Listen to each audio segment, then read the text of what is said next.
ধীবর আসছে বলে কাচ্চি খাওয়াবো রান্না করে। অনেক দিন পর আসছে আমার সাথে দেখা করতে। কাচ্চি বিরিয়ানি রান্না করতে যা যা মশলা লাগে এখানে আমি সবগুলোই দিয়ে দিচ্ছি। এটা আমি গরুর মাংস দিয়ে রান্না করব। এখানে সব ধরনের মশলা দিচ্ছি, আদা রসুন বাটা থেকে শুরু করে যত রকমের মশলা আছে সব কিছু। যদিও অনেকে রান্না করতে পারেন, আবার অনেকেই আছেন পারেন না। আমি খুব একটা রান্না করতে পারি না, তবে চেষ্টা করি। মাংসটা ভালোভাবে মেরিনেট করার পরে সারা রাত ফ্রিজে রেখে দিব।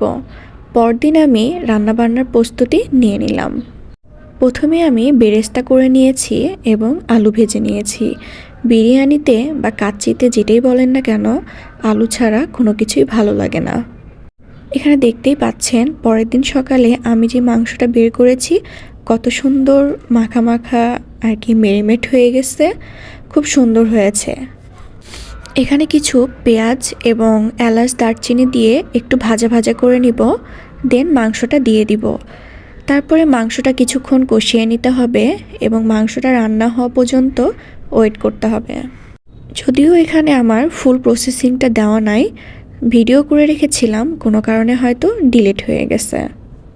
যেগুলো ভিডিও আছে সেগুলোতে আমি চেষ্টা করছি আপনাদের মাঝে শেয়ার করার। পরবর্তীতে কোনো এক সময় রান্না করলে অবশ্যই আমি ফুল রেসিপিটা শেয়ার করব। এখন আমি এই যে মাংসের ভিতরে গরম পানি ইউজ করব। আপনারা সবসময় চেষ্টা করবেন গরম পানি দিয়ে রান্না করার, তাহলে স্বাদটা দ্বিগুণ বেড়ে যায়। আমার রান্নাবান্না প্রায় কমপ্লিটের ভিতরে হয়ে গেছিল। এখানে এসেই দেখি যে কোনো ভিডিওই আমার ফোনে নেই। তো যাই হোক, আরও একটি ভিডিও থেকে গেছিল কিছু অংশ, যেটা আমরা খাওয়ার সময় নিয়েছিলাম। এই যে দেখতে পাচ্ছেন খুব সুন্দর ঝরঝরা এবং সুন্দর একটি বিরিয়ানি হয়েছিল।